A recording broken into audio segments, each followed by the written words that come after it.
Well, good evening and welcome to another episode of Fast Break. Ray Halbrook here with Livestream STL Media. Mr. Livestream here, and we are ready for episode number 4.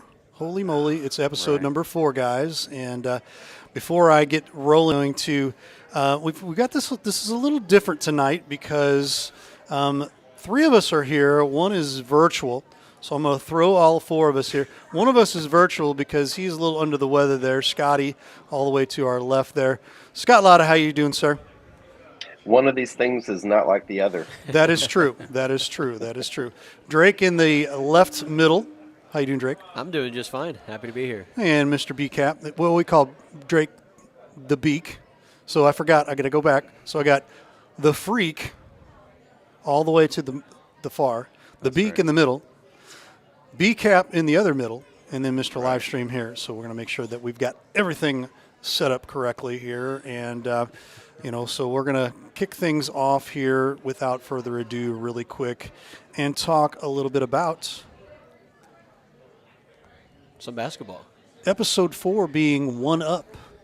And Scott was the one that came up with 1-up. So, Scott, my friend, you are going to tell us why you chose this particular theme of this particular episode.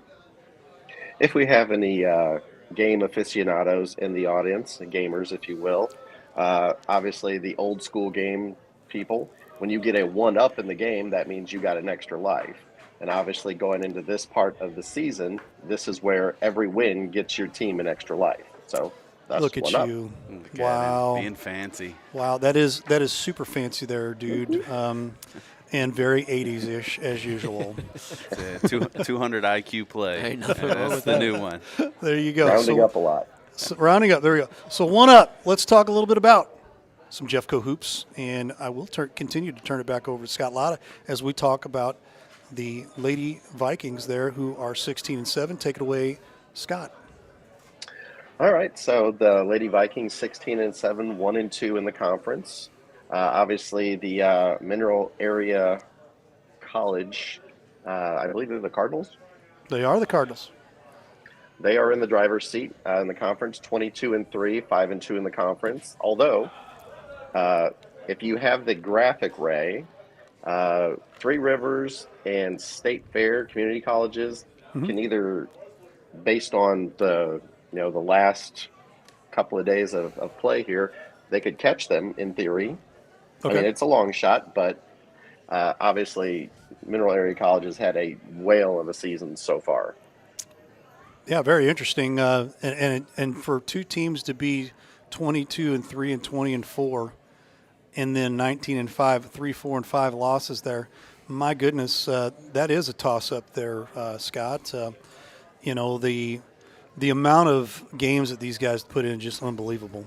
By the end of the season here, but for you to come down to the wire here and it be just a 1 win or 1 loss difference is pretty phenomenal. But, I mean, obviously in this section, we generally like to talk some Jeffco Vikings hoops, the Lady Vikings. The gentlemen next to, us, respectively here, have got to see this squad, and hats off to Coach Walker. I mean, obviously, he's done double duty, had double the games, all the practices. So that he's got to be a tired man at this point, but the season's not done. That's true. That's true. Guys, you guys got anything to say over here on your end? Yeah, I mean, this women's Vikings team is a lot of fun to watch. I have a good friend of mine. She goes to my church. Shout out to you, Abby Holland. She goes to Mineral Area. She's on the softball team, who we will see coming up in the spring. Shout out to you if you're watching. She told me next time, or the time after we saw them play, the next time she saw me, that Jacayla Kirk is everywhere all the time, and she is so good. It's unreal.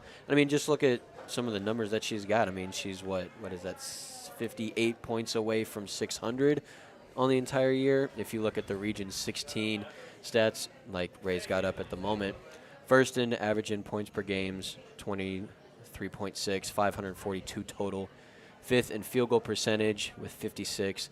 And I don't know if it's on the screen right now, but she is second in free throw percentage at 78.4.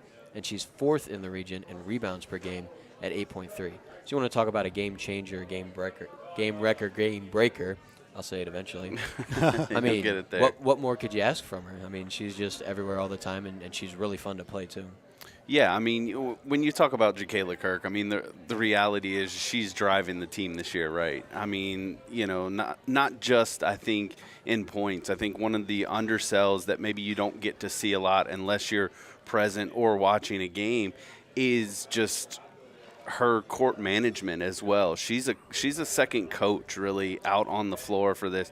I've seen her a number of times when I got the opportunity to call the game, just talking with the other players, making sure people are in the right spot. She seems to find a way to kind of see the play ahead a little bit and get people in the right spots. And so for me, that's something special when you're talking about a player like that. And again, it goes back and it speaks to both Coach C.B. Walker and Coach Precious there at Jeffco, doing a great job of, really instilling in these ladies more than just basketball skill. I mean, they're getting basketball IQ that if they should choose maybe to get an opportunity at the next level or whatever that looks like, they're going to be successful in that. And to me, that's the beautiful thing, because it doesn't just stop with Jacayla. I mean, yes, she is the catalyst for this team. Right. She's going to drive. But, I mean, you've got, Sydney Burris, who's coming off the bench and really just doing a magnificent job in controlling the boards and really kind of stabilizing, that team when Jacayla needs a break or somebody else needs a break. And then you talk about probably one of my favorite players on the team, Shania Dooley-Felton, who's just kind of, and I mean this in the best way possible, is a pest when it comes to playing against. You just need some of them sometimes. Right. She is just full of energy. She is, not only does she put points up, but she just finds a way to poke and prod at that ball. I mean, again, the last game I got to see was them playing Mineral Area, and they came up a little bit short, but she held Caitlin Chomko, who is there on the list in Region 16 as far as points per game. She held her in check pretty much that entire game just because of her defensive presence. And I know it's not a single-person game. That's a team effort there. Right. But just her energy, it invigorates the rest of that team. Absolutely. Let's you good with that there, Scott? You want to move on to the men here? Oh, one more. Hold on. He's got one more thing. I mean, obviously, points, are what win games, but, it's the little things. But don't want to undersell the statistics for Jacayla Kirk. She is 58 points away from 600 when there's one other person in the league who's above 400. Right. And then she's also 8 rebounds away from 200. That's not too shabby of a season. I don't care what level you're playing at. I guess that's okay. Yeah, she's all right. All right. I just wanted to say that. Okay. Hey, you said it, and I believe you. I'll allow it. I'll allow it. There you go. All right. Vikings 16-7 for the girls there. Let's move over to the men. Men basketball 9-16 for their first season. Did they get their 10th win? Because I didn't see it on the latest records, but I think they still have 9 at this point there, Scott. I think you're correct. I think they have 3 games left. I think they played today. You're right. So they did. It's potentially they may have had that 10th win today. Possibility. If there's somebody connected with the team who could let us know. But if not, they still have 2 other opportunities. But as a first year program, I mean, obviously building everything from the ground up. Avery Branscombe, Coach Walker, everybody involved. It is. I mean, you got to take your hats off to them. Give them a round of applause. This is just an incredible effort. Absolutely, Drake. Yeah, I mean, as you all have said, it's the first year that the men have had a team in who knows how long. I don't remember. 33 years, I think, is what I heard. That's quite a long time. So the fact that Drake, how old are you? I'm 25. So before he was even in the womb. I have never known a Jefferson College Vikings male basketball team until this year. There you go. All but right. I mean, the fact that them as well as the women, they played Three Rivers. They both played today, so the women could have another win or loss today as well. I say could. They definitely have a win or loss. They've got something. But for the first time in that long to have a team and be able to come out and play competitive basketball, it's not like they've only won 2 or 3 games and they've not really had much of a game plan or really have an identity. CB Walker's done a great job with the team and coming up and hopefully, if not already, having 10 wins in their first season, that is a very good building block to build this program off of, to attract other people to come here and play basketball here.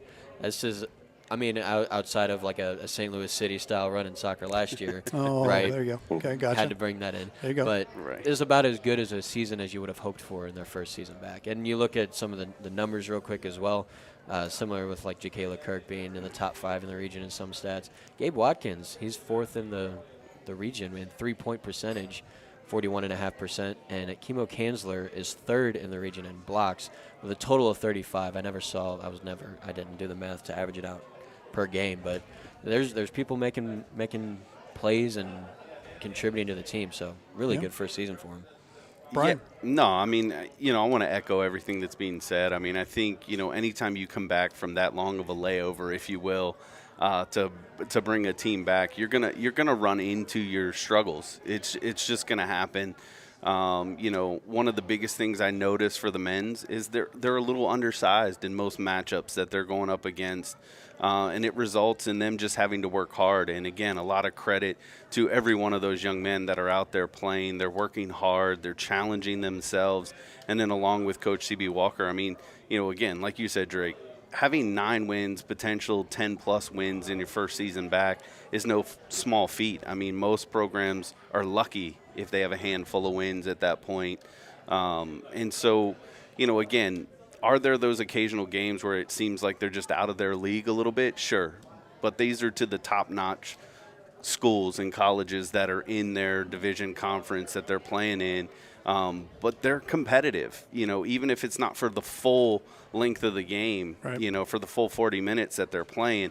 You're seeing good stretches of basketball, and that's what you want to see because the building blocks are there, and some of these young men will be back next year, and you're going to see a difference. I think you're going to see this win total creep up. And then, again, the recruiting aspect is only going to help there. And so, for me, my biggest thing is kudos to these guys. Come out and watch them. It's a joy. It's fun to watch them They're play. competitive. 100%. I mean, you can't tell me they're just out there just throwing the ball up. I mean, they're trying and they're working hard, and you're seeing progress. And I'm probably not even talking about the day-to-day progress. I see them every couple of weeks or so, and I've noticed the difference. And so I know, it may seem incremental on the stat sheet or on the record side of things, but what they're able to establish now is going to set this basketball program up for years to come.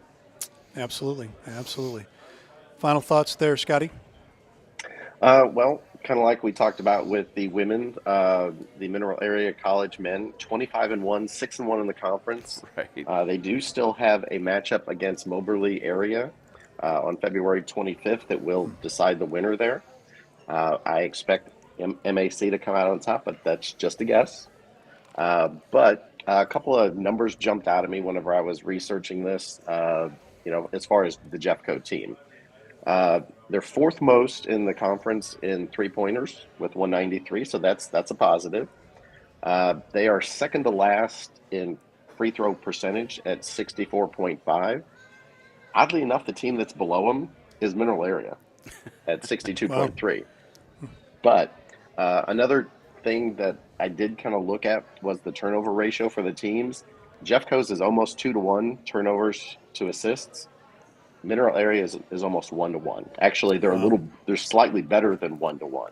Oh, so wow. that would be something going forward that I think Coach Walker, I'm sure those guys will figure out a way to kind of tighten that up. Right. Well, we are going to jump off there for Vikings basketball, but we do have a catch-up with one of the coaches here, Coach Avery Branscombe here real quick. And we caught up with him, just kind of chatted with him, see how things are going up, and this is the interview. It is now time to catch up with the men's basketball team over at Jefferson College here, and we have none other than Livestream STL's own alum, I should say here, Avery Branscombe, assistant coach over there at Jefferson College for the men's team. How you doing, Avery? Doing pretty good. How about yourself, Ray? Really good. Welcome back, number one, and we appreciate always getting to catch up with you here. But with a handful of games remaining on the schedule now, I know you guys are kind of on that stretch run here before the Region 16 tournament. Can you objectively step back and evaluate the successes and shortcomings of the first year back on the court here for the men's team? Yeah, absolutely. So I would start with, shortcomings. I mean, as a startup program, I feel like we really, the shortcomings were just not being able to put full games together on teams that we should be able to beat. Yeah. Um, there's just been a couple runs where, we might spot a team 20 points, but then in the second half pull it in and make a game of it. So I mean, you don't win, you don't learn from your wins, you learn from your losses. So I wouldn't really focus on the shortcomings as much as these kids have come a long way. Only two of them have ever played together, and Yeah. that was years ago. We've lost four players to injuries or Hmm. just not being able to get over here in time to start the season with us. So I just want to. The positives are just the kids' attitudes. They fight no matter how far we're down. We just keep battling. We don't give up, and that's a good sign. Coach Walker is really building something special. I agree with that completely, 100%. We've seen that over the past handful of games here. Even from the beginning of the season here, we saw a lot of the players just like, okay, let's just keep going at it. So the not give up attitude is always good. The Vikings are one win away from getting into double digit wins on the season. How gratifying has it been to get a front row seat to see the coaches and players' hard work reap such impressive results in a first season? Uh, yeah, and it's been a huge blessing. Honestly, I never would have thought that I would be sitting in a coach's position spot on the college level. I remember when I was in junior high, I had a teammate that's brother played for Jefferson College. So it's something that we've always gone out to the gym and played there. And to be a part of this is really unexplainable. Not just, it's been really awesome. Great, great, great. So there's this kid named Kobe, last name Branscombe. You may have heard of him. Um, fun player to watch. What is next for Kobe after basketball? So right now he's going to be he's majoring in business. So the goal is to get our family startup up and going and see him step into a leadership slash ownership role in that after college. I know he wants to coach. He has a huge passion for the sports, and when he's done playing, I think it's going to be something that at some level he's going to step in and do some coaching. I could totally see him coaching. Just great work ethic, but also, team player. You see that on and off the court. So kudos to Kobe there. Life's full of unexpected twists and turns. I'm going to ask you the question: how did the Jeffco opportunity come to you? So immediately, as soon as I found out that Jeffco was having another program, I had Kobe. Kobe was working full time, traveling, doing construction labor on the road, and he said, "Dad, I want to go play basketball again." And I told him, "Hey, your one shot would make sense. Get back in it is go to Jeffco." And so he reached out to Coach Walker, and he started doing some open gyms and working with the girls. And I just kind of followed. I loved the game. I had some time off of work, so I just went and actually did some runs with some of the recruits. And I just told Coach Walker, I said, Coach, any way I can help, I'd be more than happy to do anything. Super excited for a program to be back in our area, and I'm here for whatever I can do. And a little bit later, it transpired to him just asking if I'd be interested in being an assistant. Sometimes it's not. It's just things just kind of fall in your lap, don't it? Right place, right time. Right Yeah, place, right time. absolutely. I get it. I get it. Final question for you. We'll let you go here. It's been a really special time for us here at Livestream STL to get to partner with both basketball programs this season. How do you think our coverage helps spotlight Coach Walker and the programs for next season? Man, it's just the product that you guys put out is fantastic. It's given a school that people really don't know is where it is or who they are, a high quality product to showcase their skills and talents. You don't just do it for Jeffco. I jumped on board and I was super excited when you guys were doing the high school. It's just something that the area needs. But the value is, I mean, it's a huge value for sure. I couldn't even really put it into words. You guys, the product, when you look at our live streams versus other teams, you can't even compare them. And for the kids to go back and study themselves, or maybe even clip the highlights to send to colleges, for the future. It's just a resource that's awesome, or even just for memories for the guys. Like one day they're going to have, they're going to be parents and grandparents, and the internet's there forever. Right. So it's something that they'll have, and they'll be able to say, "Look, this was what I was a part of it." So yeah. It's awesome, Ray. Really appreciate what you're doing for the community. I appreciate the kind words. I didn't realize that Scott put that question in. Scott made all these questions here, so I'll have a talk with him a little later. But no, PR is always good on either side, so I get it. But, man, we appreciate catching up with you and, hoping you guys finish out strong here and, complete a really awesome first season, I think, for the men's team here, and appreciate you being with us. Thanks for having me, Ray. Really, like I said, really appreciate what you're doing for the community. Appreciate you. Colby Branscombe from the Jefferson Vikings.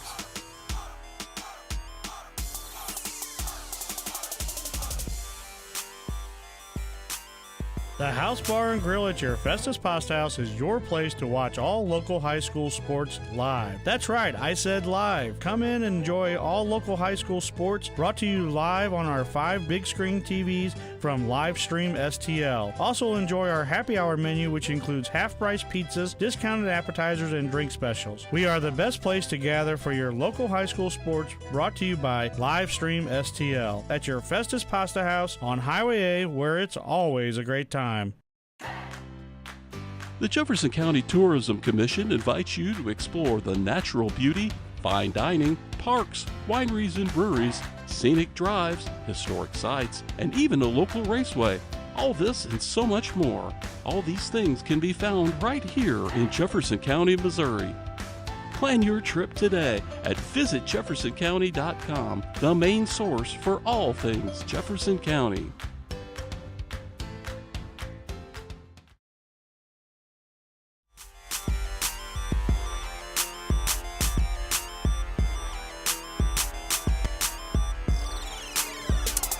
And we are back here with round 2 here. We're going to start talking a little bit about some high school hoops here, and I'm going to kick it back over here to our panel of 4 real quick. Before we get started with this real quick, we've got new questions. If you're watching right now on the Facebook waves, we want to have you answer these questions. Put it in the comments. We'd appreciate that, and we'll get you back in. Put it in the comments, just where he's talking about right there. What high school team could be the Cinderella? And we're talking about playoffs, because playoffs start this week. Right. Playoffs start this week. The small school districts start this week. So what high school team could be a Cinderella in the small school or the large schools, because the large schools starts next week? And then our second question is also, what high school team could get upset? This could go anywhere, So if you're watching, you would love to just put a little, hey, this is my Cinderella team. This is my team I think might get upset.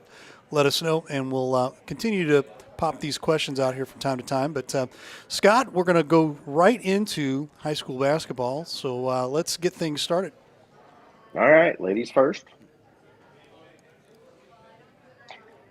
All right, so let's see. I see Lancers. I see Blue Jays. Oh, my. And there is no Capozzo on this Lancer-led team, but there they are, 5-0 in the league, 20-5. Won the conference season. Yeah. You got to give it to Coach Portell. I mean, it has just been, you can swap out this player or that player, but he just knows how to get the most out of his players and his system, and it just works season after season. Agreed. Not to be outdone, the Blue Jays had themselves a pretty good season as well. Yes. And we were there for their game, their game, their head-to-head game, and it was a very interesting, game to begin with. But in the end, the stronger team prevailed, the St. Pius X Lancers, and that I think attribute to Blankenship. They did a good job of covering Blankenship the best they could, but when you focus on one person, another person opens up, and another person opens up, and it's just one of those things that you can't cover them all if you don't have total dominant defense that can cover all these crazy kids from St. Pius. And but where does Crodinger play again? She plays for St. Pius too. It's just an embarrassment of riches over there. There it is. I get it. Right. Drake. Well, I don't have a whole lot really. As far as the girls' side of the high school basketball has not really been something that I've been a part of much. So I know a certain someone sitting next to me has done a lot more than I have. So I will respectfully turn it over to you. By the way, Scott, I love the Sprite in you. I was going to say, little promo there for Scott. No, I mean, when you talk about the ladies, I mean, you talk about PJ there at St. Pius. I mean, I believe I saw 1,000 points this past week. So again, that's a busy week. Right. Yeah. I mean, well, for the year, I should say. Right. If she had 1,000 points, I mean, we might be talking some major things there in that regard. I want to know running clock. Right. Man, what scholarship is she getting if that's the case there? Caitlin Clark, who? You're right. Right. That's right. But no, I mean, you speak to what they've been able to do, especially there. It's consistency. Ray, you talked about it. Rewatching the game a little bit, it's a team effort. It really is. They do a great job. They have their standouts, but they are just well coached. They know what they're trying to do, and they force teams into their own hands, right. and that makes it difficult for anybody. And not to be outdone, because I think Jefferson has had a tremendous year, and I think early in that game they saw they could go toe-to-toe with them. It just kind of got away from them as they got into it. And so I think it'll be interesting to watch as it comes back into, this tournament style as they play, if they get to run into each other again, because there are, as I saw the graphic, there are Cinderellas that will pop up. That's the beauty of there are upsets that pop up too. That's right. That's the beauty, I think, of the high school basketball, both on the girls and the boys' side in that regard, is if a team gets hot and a player per se gets hot, even in the postseason run, it can change the direction of a team in a moment. And so for me, I mean, hats off to both of those programs. It was a fun regular season to watch, but I'm more excited about what's going to happen here in the postseason. Jeff Whitener and Matt Cheney just jumped on here. Here's the questions again. What high school team could be Cinderella, and what high school team could get upset here in the playoffs? Put your answers in the comments below on Facebook. We'd appreciate that. Let's move over to the large school girls here. Scott? Hiltonsboro! There it is. So definitely got to give a shout out to Kaylee Hilton. Got her 1,000th rebound to go with her millionth point or whatever. Right. Just this week, right? But, yeah, I mean, it's been, the perfect storm. It has been just an avalanche of points, rebounds, wins for the program. And it's been a fun team to watch. And, you don't want to jinx them, but they've got all the tools. So it's just a matter of, as long as they stay healthy, I think everything ahead of them is in their control. He said it, not me. So I'm glad that's him. No. Keep talking. I said not to jinx it. Keep setting it up. I've got a comment here, but this should be interesting. Drake. Well, when you look at that graphic that just got put up there, I think it's just conference play, all the other numbers that are there. But when you're averaging a 15-point difference for offense and defensive points given or given against, that's pretty well good setup for success, barring injury. Like someone said, not me. I didn't say it. There's no reason to think that these girls can go as far as they want to, really. Right. Right. And, I mean, you look at that up and down. I mean, you've got Hillsborough who, yes, in my opinion at this point, watching them multiple times, are head and shoulders above probably those teams that are listed there below them. But don't undersell Perryville. Don't undersell Festus. Like, again, these programs are making some strides. I mean, you know, you've got Kaylee Hilton and Ashley Hilton, but that whole team for Hillsborough really plays well together. You can see that they have been coached really well and they're really strong. Their defensive presence is what impresses me because they hound the ball. They get easy transition baskets because they're ready to intercept. And when they rebound defensively, they're looking to push pretty quick most of the time. And so when you look at, like, just how that plays out, especially in girls basketball, it's hard to defend. But then you go and you watch a game where Festus plays Hillsborough or even Perryville is playing. And for moments, you can see maybe there are some slight, I will say it's got some slight chinks in the armor that Hillsborough has. And so they have to be ready going in. They have to be prepared because when you get face-to-face with some of these others, again, in the postseason, you know, talking about, and I've seen a lot of Festus, so I'll speak to them a little bit. You talk about someone like Olivia Madden, who is hot right now from the three-point line, and she can potentially carry a team through a postseason run like that just from getting hot and then having a couple others jump in on that as well. And so, you know, kudos to Hillsborough. Great regular season, and, you know, if odds were a thing, and women's or girls basketball, they are definitely the odds-on favorites by far. Sure. But, you know, don't lull yourself to sleep in that moment. Right. So here's okay. He got to say that. Okay. All right. I'm knocking on a wood table. I'm just saying. In between our ladies and men here, of course, we have Whitener Lightning. Is this the Fast Break Show or a cover shoot of Tiger Beat Magazine? Everybody make a pose. Here it is. You know, okay, there it is. There's your Tiger Beat Magazine. All right. I don't know where that came from, but, man, is Tiger Beat Magazine even still a thing? I have no idea. Oh, man. I mean, that's going back a ways. You know, it's 80s nostalgia, Scotty. Uh-oh. Tiger Beat Magazine, baby. Right? He'll know it by 80s the and next 90s. show. I totally know what that means. Right? He knows nothing over there. Mr. Millennial over there. No.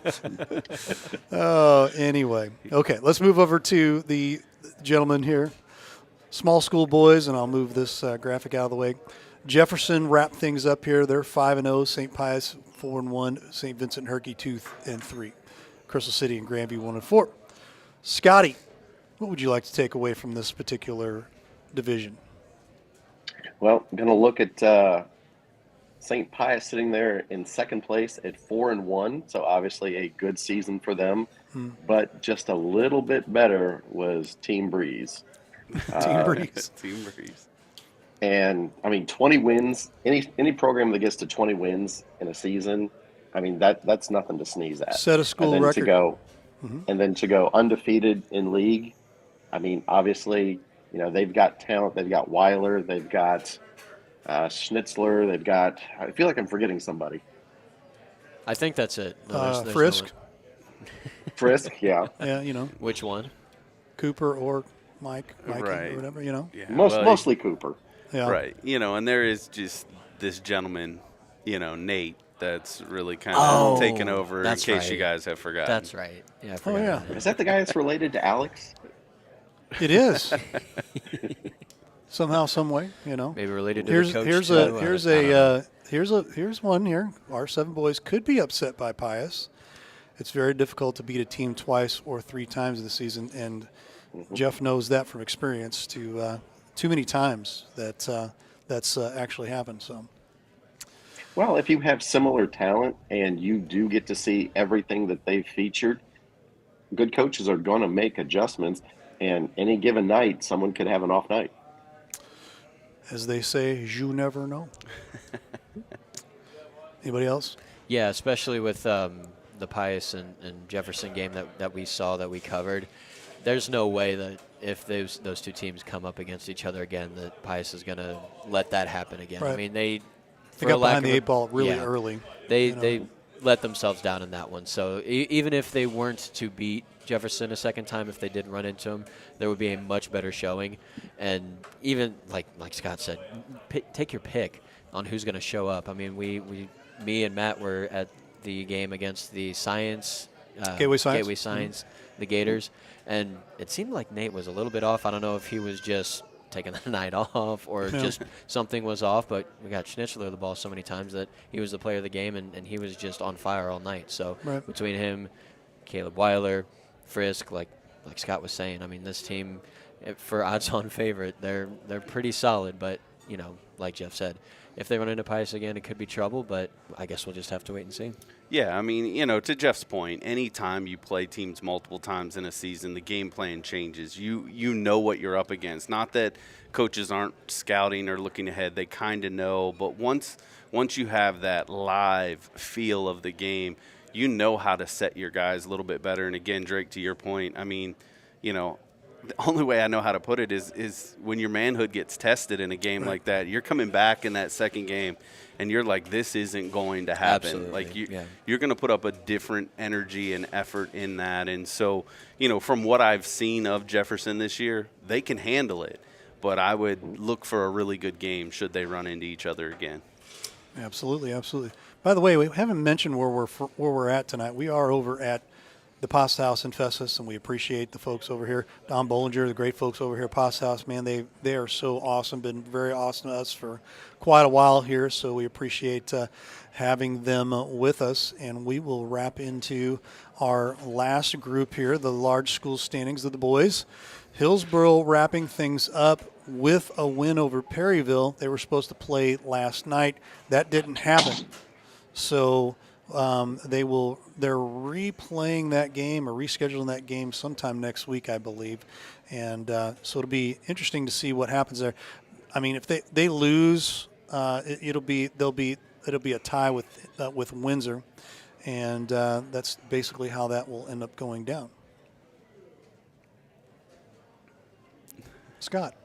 When you talk about for the postseason, those top three teams, I don't think anybody's looking forward to playing any of those top three. Yeah, right. I agree. And they'll all be in the same district too, so watch out. My goodness. The problem with their district, they're in a district with, if I remember right, Farmington and Cape Central. So both of those teams just as good. So it could be a really interesting. You got to bring your aim game for every single one of those games in the district. So that should be very, very interesting. Anybody want to comment on the large school boys anymore? Why don't you go first this time? Oh, hey, every other time. look at that. Isn't that nice? Sweet. He's being sweet to me. Oh, No, I mean, I've seen a lot he wants something. of the Hillsboro guys, especially as of late, and I've been impressed with just the all-around team effort that I've seen. I mean, not only do they have Robinson down low, who obviously, you know, if you go and look up his stats, he's right there in the tops as a junior. But you talk about Dominic Sutton, who's really kind of come into his own there. You talk about Luca Poole, who's also playing well. I mean, you've got Marchetti on that team. There are a lot of players that know their role and know their, you know, what they're asked to do in each individual game, and they're filling that role. And when somebody goes down, they're willing to step up. I mean, it was amazing. One of the games I was at, Robinson got in early foul trouble, and Kenyon Drury, who's a junior coming off the bench for them, came in and stepped in huge minutes and really kind of, you know, gave them a little bit of energy and a shot in a game that was fairly close early, and then they pulled away in the third quarter of that game. I believe it was against Festus in that game. You're right.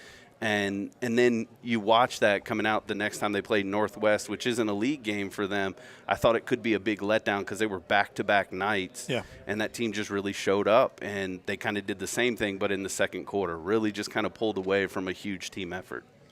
Yeah, if you're a Festus Tiger going into the league play here, you're kind of disappointed with how it turned out, because if we rewind back to the first time it was supposed to be the second, but then the first one at Hillsboro got rescheduled because of the weather. But when that game at Festus between the Tigers and the Hawks, goes to overtime. You end up losing. Before the game started, if Festus had won that game, they would have been in the driver's seat for the conference. Yes. Because Windsor already had 2 losses at the time. Yes. They would have lost to or beaten Hillsborough. I think that would have given them their second loss in the conference as well. Right. So they end up losing that close one there. They let the second one get away from them there. Right. But like Ray said, I mean, you've got Hillsborough, Windsor, and Festus, Carter Roth, Hayden Bates, Drew Johnson and co. Right. for the Tigers, Noah Barnes and co. for the Owls up there in Windsor. Right. I mean, and then Farmington and Cape Central, like Ray said. I mean, it's a absolute bloodbath. There could be all 5 of those teams could very easily make it out of the district. It's just going to be who can survive the longest, really. Survival of the Fireworks. fittest. That's Right. what it is. Very, very much so. I'll make this comment real quick.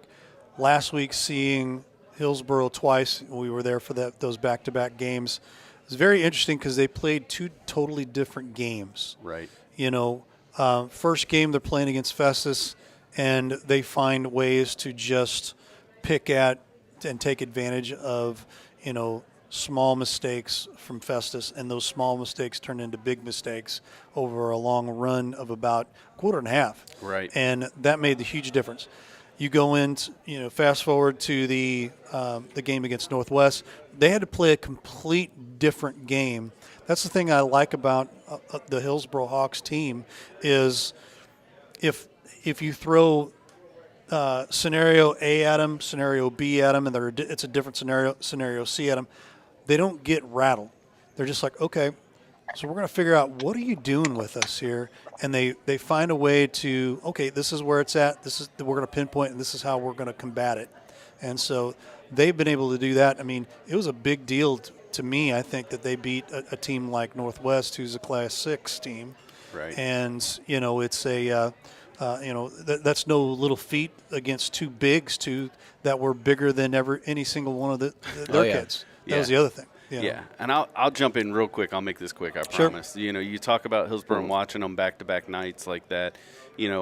Against Festus, the first half was close. I think it was a 2-point game at halftime, and then that third quarter, they really forced Festus into a lot of mistakes, and they capitalized on that. And then on the flip side, Northwest comes in. They have a big, big second quarter against Northwest, pull away, but then Northwest comes back with a counterpunch in that third and really does make the game close. And then to your point, Ray, you saw that shift within them. They realized, hey, we're not going to go toe-to-toe with a Northwest team that has size and length on us. We have to get back to our style of game. And they started forcing those turnovers, getting easy fast break points. And then Sutton just had himself a quarter along with Luca Poole just shooting that really pushed them over the top in that game. And you know what they say, right? When a team gets hot towards the end of the season, they're the dangerous team. And that's the perfect time. That's the reason why I'm kind of putting a little bit more chips in, if you will, with this Hillsborough team. I think they have figured out who they are, and they've gotten hot at the right time. It's not to say they'll run the table, but it's to say they're going to be a dangerous team. And it's funny to say that about a first-place team, a league-leading team, but they have figured it out at the right time. Right. We've got a comment here from Jeff. This is Marchetti is a guy who could make a difference in districts, a very high IQ player.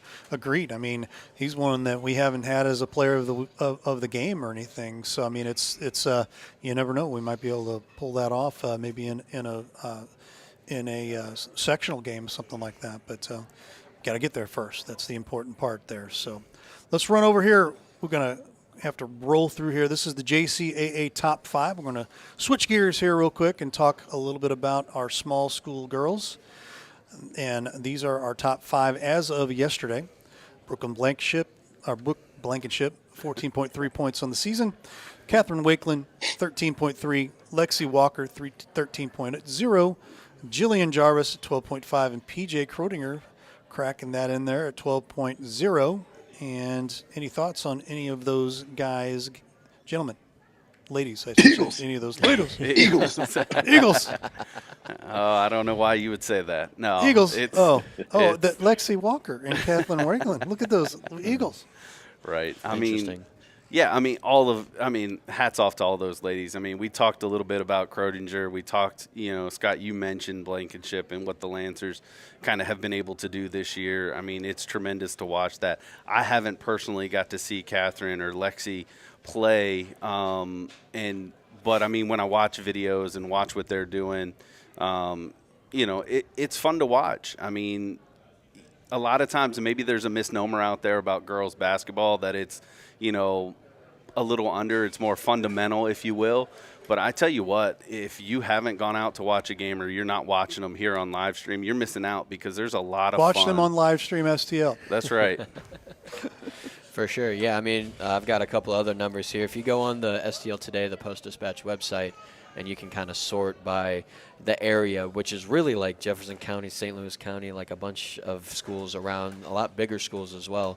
I got to shout out the 1-2 punch from Pius, PJ Crodinger.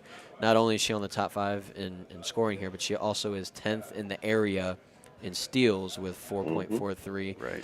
Brooke Blankenship is 9th in the area in blocks per game at 2.65. Catherine Wakeland, she's on the list here for scoring, but she's also 9th in the area in free throw percentage at just under 78%.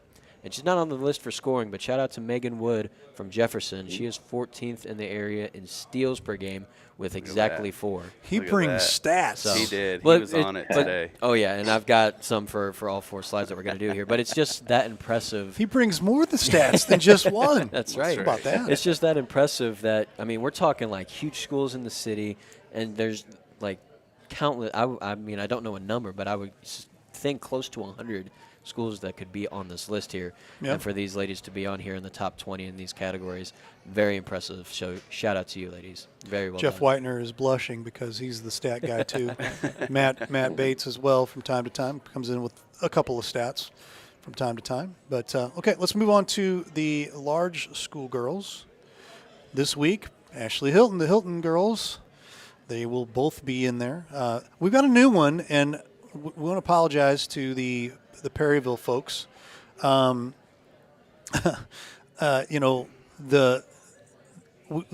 we get the stats from a Perryville or a St. Vincent. Sometimes it's not posted in there at all. So we really have a hard time, especially with those Perryville schools, both those 2 Perryville schools getting stats. But we did get some released. Brooklyn Moles averaging 16.9 points. So she gets added to the list this week. And then Kaylee Hilton, 13.8. Alyssa Rock at 11.8 from DeSoto. Adriana Mancuso, 10.7. And go. You're looking at me again. I was gonna say, I'll throw the nerdy stats at the end for you. Right. No, I mean, again, it's impressive. And to me, obviously, I've seen Ashley and Kaylee up close a number of times, had an opportunity to talk with them both as players of the game and different things. And so, watching what they're able to do, it goes beyond the basketball court. I mean, obviously, there's a connection, without it being said. They've played together for a while. Their IQ is just kind of off the chart. I'm looking forward to what Kaylee's going to do past high school to see if she chooses to continue in the basketball realm, which obviously you see she has the talent to do that. And then I'm going to speak to Iman Kuzo down there at the bottom. I mean, I've been impressed with her, the way she can mix it up with just anybody on this list. I mean, that's why she's earned a spot there. The points per game may not seem to be really high, but she does a lot more than just score. She is a menace on the court. And so, again, get out and watch these ladies play. It'll be well worth it. I'm looking forward to seeing some of the others like Brooklyn play. I haven't seen her play or Alyssa play personally yet, but I can't wait to see them on the court. Drake. Yeah, so Ashley Hilton, she's on the top of this list. Bring on the stats. Here. She is 11th in the entire area for points per game at 18 right there, like you said. Right. There's a trio of Hawks here on this list. Kaylee Hilton, she's like, just over 4 points a game less than her sister Ashley, but she is 6th in the area in rebounds with 11.65 and 8th in the area in blocks per game, 2.78. Right. Shout out to Kyra Matlock, too, from Hillsborough. She's not on here for scoring, but she is 8th in the area in assists, 4.39, and exactly 20th in steals per game, 3.7. She's the quarterback of that team. Yes, absolutely. I mean, you were talking about Kaylee, too, how as far as the scoring goes, she's not kind of as good, even though it's still really good. But right. she is everywhere on the floor, getting the rebounds, getting the blocks. She's absolutely everywhere. And Alyssa Rock as well from DeSoto. She ranks 17th in the area for the amount of 3-point shots per game she makes, 2.3. So very impressive numbers all around. Another post here from Jeff.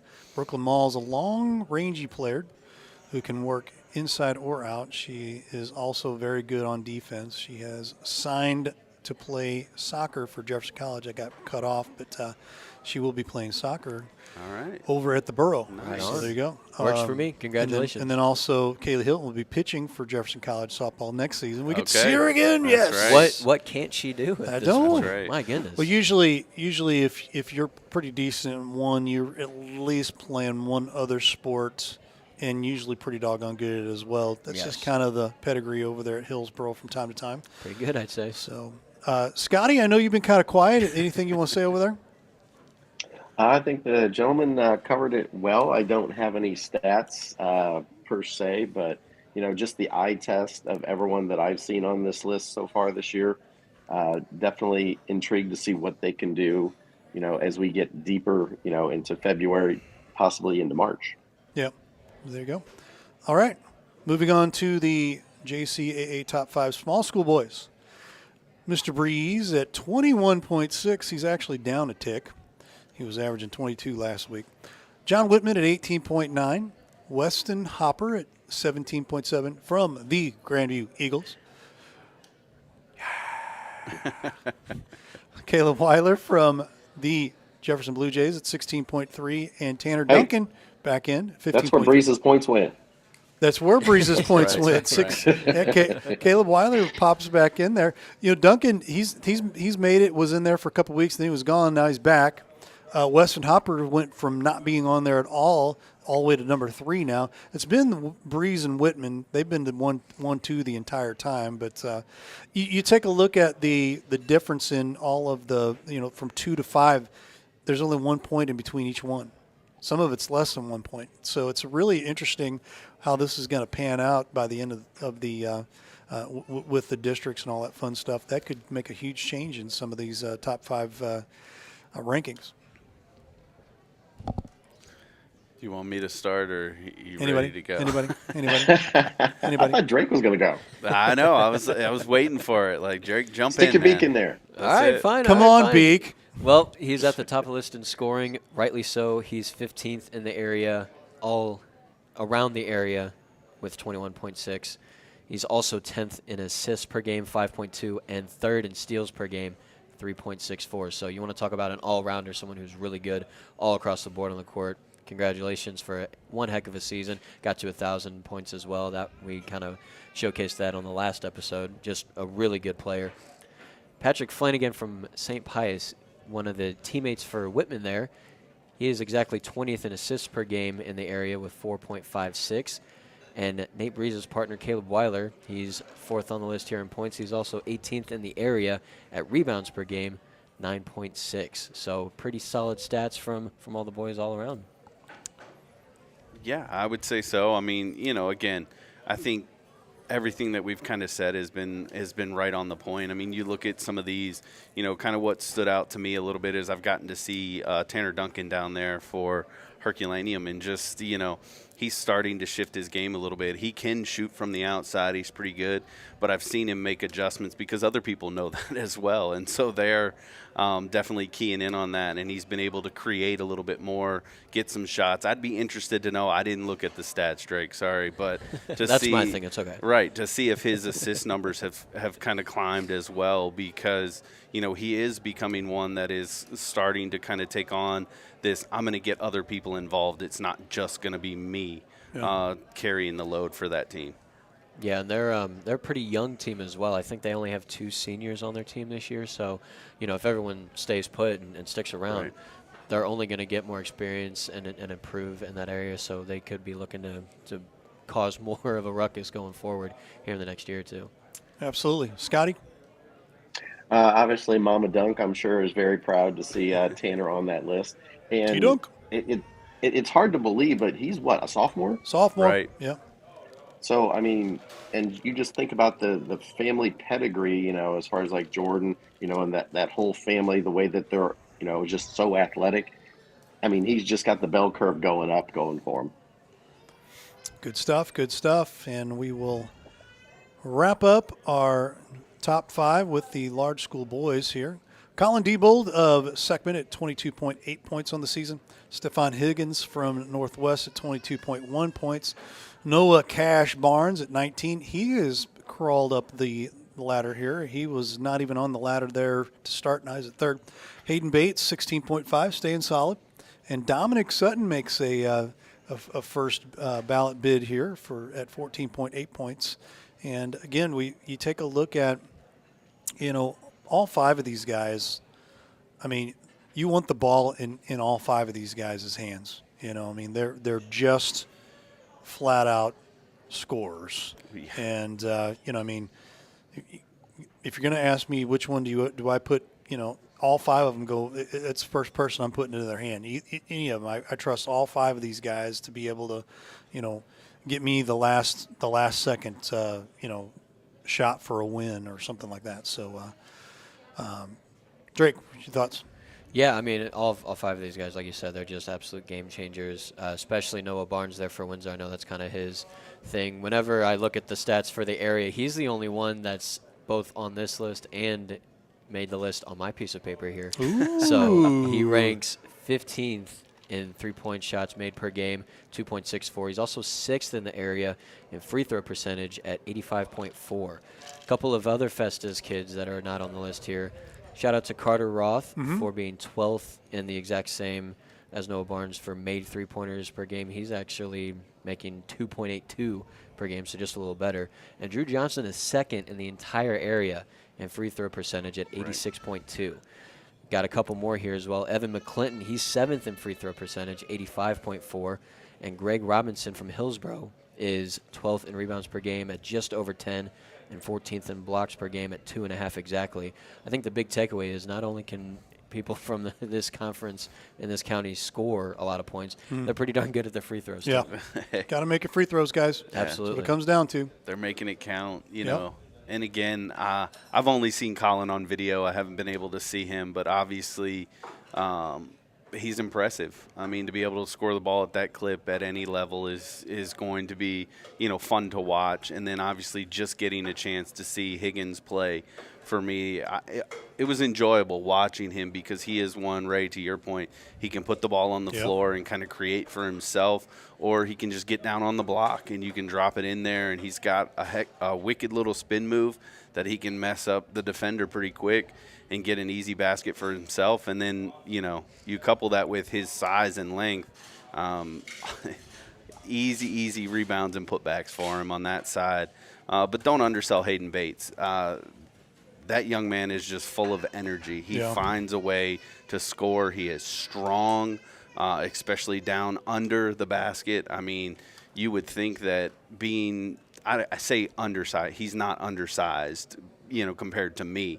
But some of the guys that he's playing, he's a little undersized. But he gets down there and he battles. What are you trying to say? So I'm just compared to me. I'm a small guy. I mean, maybe not in weight, but I mean, when it comes to being down on the block in basketball, I'm just going to get pushed away. Right. So, I mean, kudos, to him. And then again, real quick on Dominic Sutton, I've just, over the last couple games being able to watch him, you're right on, Ray. There's not another player I'd probably want to get the ball in his hands for a last-second shot because he just seems to be clutch and critical in those moments. It's that, killer gene, if you will, that shows up late in the games, and that's not one that you can teach. Some people just have it, and that young man has that in his arsenal. Absolutely. All right. Scotty. Bear with me here. Uh-oh. You've seen the football movie The Replacements, right? Yeah. Okay. Here Coach we go. Coach McGinty tells Shane Falco, when the game's on the line, winners want the ball. Winners want the ball. Everybody on this list, I would say, are winners because every one of them wants the ball. That's right. There you go. Words of wisdom. That's right. Man from of the few freak words. of speak. I love it. There we go. Scott, do we normally do the pick and roll now, or do we do it with the last segment? Well, considering that it's kind of in this genre, we can do it now. Okay. I think the player of the player of the Player of the week. I think that comes last. Yeah. We'll do Ask That's the the word on the Professor street. prayer of the week. So there you go. Okay. We're going to use this time to scratch whatever you just said, what I just said the last 20 seconds. Never happened. Pick and roll time. It's time to do the pick and roll. Our pick and roll this week is Coach Aaron Portell from the St. Pius X Lancers, the Lady Lancers, who just won the small school conference. So we caught up with Coach on his win and had some great questions for him. It is now time for our pick and roll segment where we pick a coach, and today our coach is Coach Aaron Portell from the St. Pius X Lady Lancers there. Coach, how you doing? I'm doing well. This is our pick and roll. We picked you. You get to roll with the questions here and give us your best answers possible there. So here we go. Coach Portell, we thank you for coming in here. After a tough stretch in mid-December, your team's been really steady, if not outright dominant. What has been the key to your success as the calendar flipped over in 2024? I think the biggest thing is we're finally getting healthy. The beginning of the year, the first game of the year, we lost Blankenship in warm-ups because she sprained her ankle. We've had some kids sick. PJ Crodinger spent 4 days actually in the hospital with a intestinal infection. She missed that Hillsborough game and the Scott City game after that. And then when we finally got her back and everybody was, we started having all our players available. We started to click a little bit better. Good deal, good deal. With the exception of the graduation of our own Riley Capozzo over there, you were able to bring back the core of last year's team that finished 23-4. Does that experience give this year's team a good blueprint to prepare for the end of the season tournament here? Yeah, it is. I knew losing Riley was such an important part. Defensively, as our point guard, as our vocal leader out there. She did a good job of kind of grooming the girls that I have now, the PJs and the Blankenships and Olivia as well. So I knew with what we had coming back, we were going to be pretty strong. And just the experience that those younger kids got, PJ's a sophomore last year, Blankenship was a freshman. Just the experience, it was tremendous to coming back. Kids like Bridget Flanagan that played a lot last year was a little bit more comfortable this year. So just having, just about everybody, but other than Capozzo coming back from that team we had last year, has helped us this year. Great. We'll talk a little bit about PJ Crodinger here. She really exploded onto the scene last year, and it seems like most schools have really made her work extra hard for points this year. Can you talk about the production players like Blankenship? We talked about Club and Charlottesville. They've stepped up and balanced your offense, the attack this season. Tell us a little bit about that. Yeah, with PJ, she's been our leading scorer, her freshman year, her sophomore year, and then she's taken a lot of the best defenders, night in, night out. So we have to have other people step up and contribute, and Blankenship has really blossomed into that this year, giving us almost 15 points a game. Carly Club coming in, as a freshman, I knew she was going to be good. I just didn't know how good she was going to be. During the summer, I didn't even have her pictured in as a starter. And then when I started seeing her play for the first, at the beginning of the season, she just defensively she got it. I think that's the biggest thing I was worried about was defensively. Can she figure out and her role in that 1-3-1 that we run? Yeah. And once defensively she was solid, her offense just took off. I mean, she's given us almost 12 points a game. Just didn't really expect all that from her. So having Blankenship and Carly Club. And Olivia's given us 6 points a game. She's playing almost every single minute. She's got such an important role defensively. It's hard to take her off the court. So those three have really, really stepped up offensively and took some pressure off of PJ.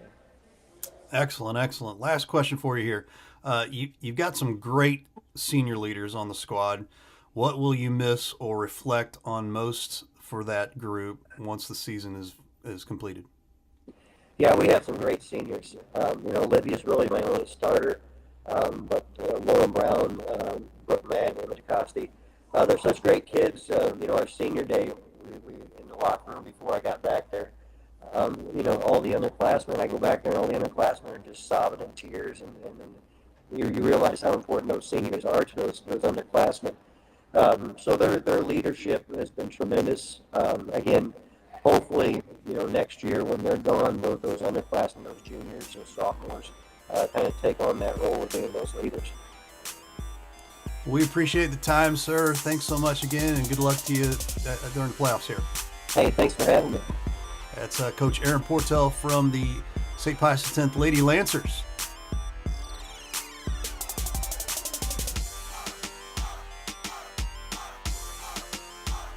The House Bar and Grill at your Festus Pasta House is your place to watch all local high school sports live. That's right, I said live. Come in and enjoy all local high school sports brought to you live on our 5 big screen TVs from Livestream STL. Also enjoy our happy hour menu, which includes half-price pizzas, discounted appetizers, and drink specials. We are the best place to gather for your local high school sports, brought to you by Livestream STL at your Festus Pasta House on Highway A, where it's always a great time.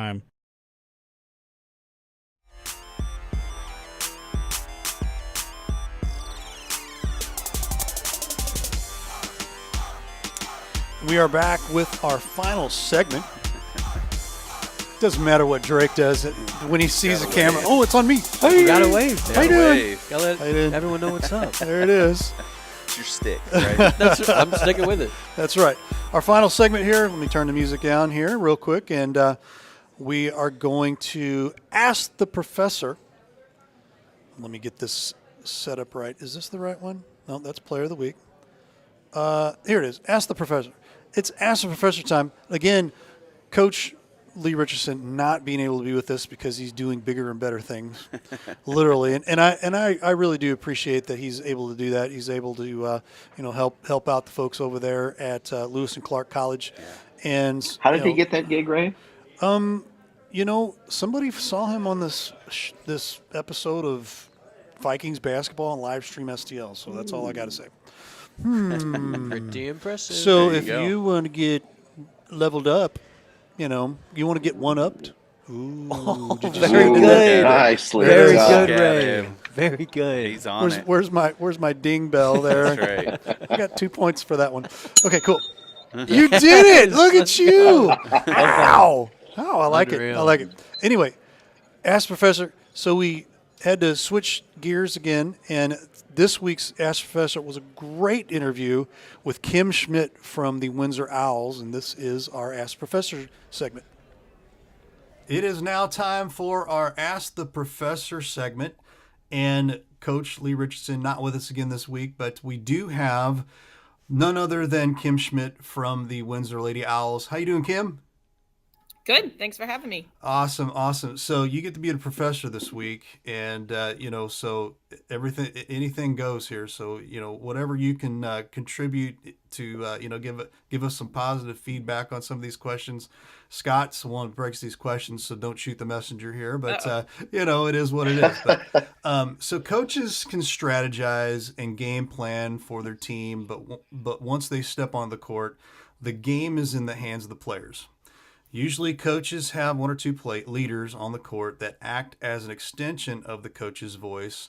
What qualities stand out to you, or what qualities stand out to become one of those players, I should say? I think, a lot of it is based on the foundation that the players put down before, you step on the court at that time for a game. And it's the hard work that you bring every day to practice in the off season. Doing the right things all the time, even whenever, maybe coach isn't looking or, other people are trying to go for a shortcut. I think in a game, it's really important to be someone who is also level-headed. I mean, we know things don't always go our way. You might get a bad call, you might have an off night or something like that. But if you can have someone who is able to look past those things and continue to do all those things, working hard, being a good teammate, and know that, life's not fair. Sometimes things don't work out for you, and you can, see the big picture at the end of it. And, those are the people that you can really rely on out there. I knew we had the right coach this week. I knew we had the right coach this week for these questions. I love it, love it. Great answer there. Question number 2. There can be a fine line between being aggressive and reckless for a player. To the coaching eye, and I'll put the question up here, to the coaching eye, is there a tipping point for you that takes aggressive play into that reckless territory? So I mean, I kind of reference this more on like the younger end of the spectrum here. And, I think especially as young kids, even more specifically young girls, a lot of times being aggressive is something that doesn't come natural. And it's definitely, something we talk about all the time. It's something that you can't teach. And so it's really hard to it's easier to rein back from that than it is to get people to buy in and be aggressive and things like that. And I think the difference is, keeping your head about it and being a respectful opponent. Like sometimes they can get a heated thing. And if at the end of the play or whatever, you can get up, pat each other on the back. No, you're both, trying to do the same thing, the right thing, not taking it personal. I think sometimes, a lot of times that's some things that the girls struggle with too, is taking it personal, oh, they did this to me or something like that. But just keeping, again, the big picture. Hey, we're all out here with the same goals. And, it's okay to, compliment someone when they've done a good thing, had some good hustle and stuff like that, and realize, it's not everybody out to get you. Right, right. Side note question.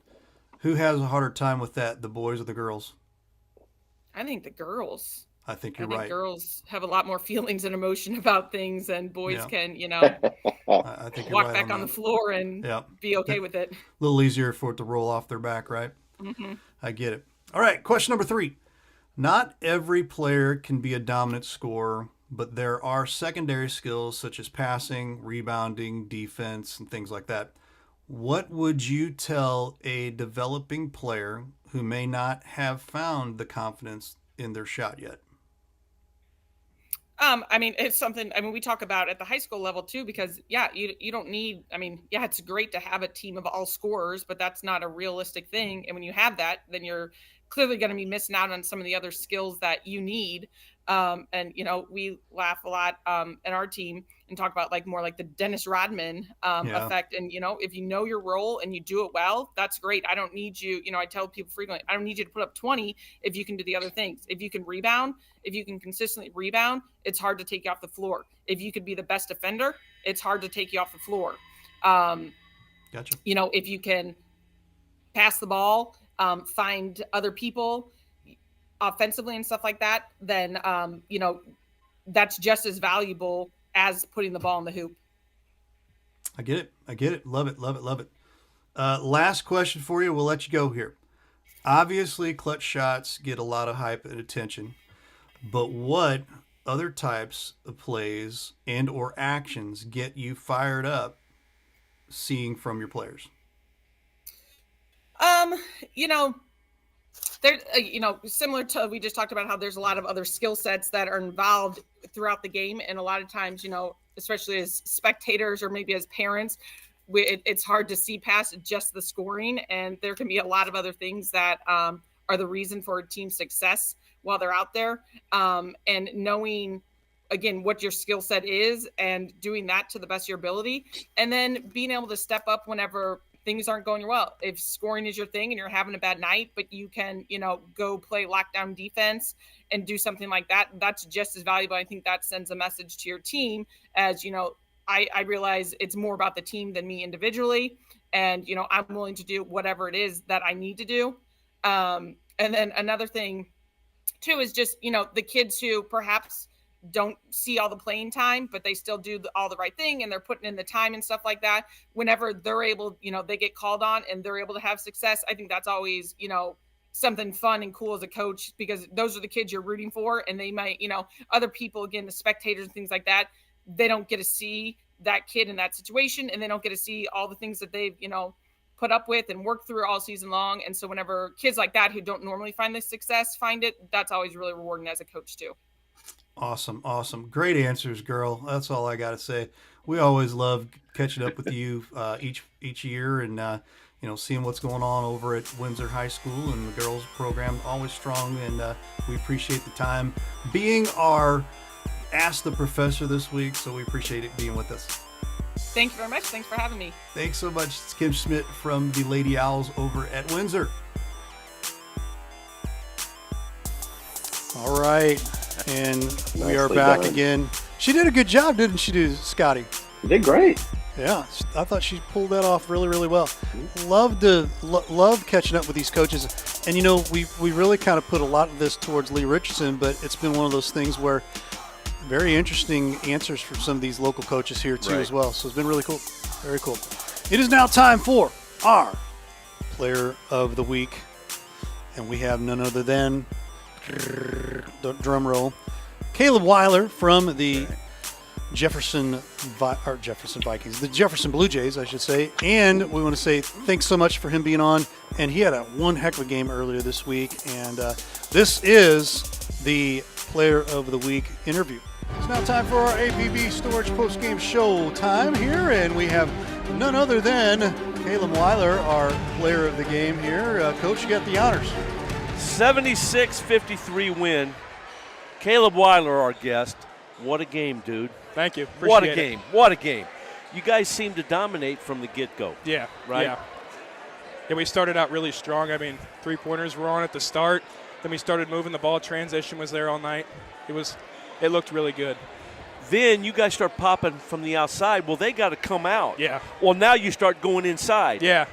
Dude, what a night you had. Thank you. 27 points, 12 rebounds, unofficially. That's what we think we have. They just didn't have an answer for Caleb Weiler. Yeah. Whenever they started shooting threes, it started popping out, and that just left one. And then once they started coming in, pass out. And then Man, transition game was done so well. And I think, to you guys' credit, I think they got lost in your transition game. Yeah. Because you had so many outlet passes. You get a rebound here, there's nobody back down because they're all up here. Yeah, trying to rebound. Throw it out. Yeah. Oh, man, I'm telling you, what a game. Your defense, you and everybody else, was suffocating. Yeah. Tell me about your defense. It's really, it's great. Me and Nate lock down the middle. Everyone else does their job. They move really well, really quickly. They cut off just 4 shots whenever. That's really, I kept starting in the third quarter, I had my eye on you when you first came in, and then you just kept mounting and I kept my eye on you. At one point over here, you had a look in your eyes like, test me. Yeah. Dude, that was so much fun to watch. For your efforts, our Player of the Game, a $10 gift certificate to Gordon's Stoplight there in Festus. Get down there and get you something to eat. Enjoy, brother. Thank you. Appreciate it. Your time. Right here, give a shout-out to whoever you want. I'm going to give a shout-out to my mom. She's always been there for me. I love her a lot, and she's just kind of my idol. Hey, got to give the love to the moms, right? Yes, I'm sir. a dad, but you give it to the Yes, mom. sir. There you go. Congratulations. That was awesome there as we wrap things. Or let's go back here. There we go. I got it all. All these crazy bells and whistles here.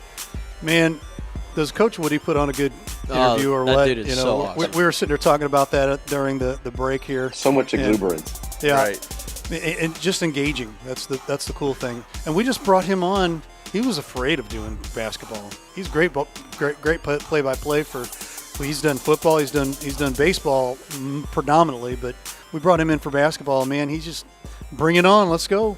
So it's been fun, a lot of fun. So, well, that wraps things up here as we wrap up Fast Break for episode 4, the One Up Show. And next week or in 2 weeks, we'll probably really start talking about who's left, because we'll be in the middle of the large schools starting to get picked off here. And then we'll really take a look. Small schools, there'll be slim pickings left at this point. Right. There might be maybe 1 or 2 teams left at this point. Who knows? So, stick with us here. We're going to throw this up as a Twitter poll because we didn't get anybody answering the questions for us this week about the who could be a Cinderella and who could be bounced and upset the first round. So we're going to throw that on a Twitter poll. You like that there, Scotty? Let's do it. Let's do it. All right. Sounds good. Well, we're going to wrap things up here. Thanks so much for being with us on Fast Break. For Ray Halbrook, for Drake Beekman, for Scotty Latta, for Brian Kaplinger, all of us here at Fast Break and Livestream STL. We're going to say so long. We'll see you in about 2 weeks.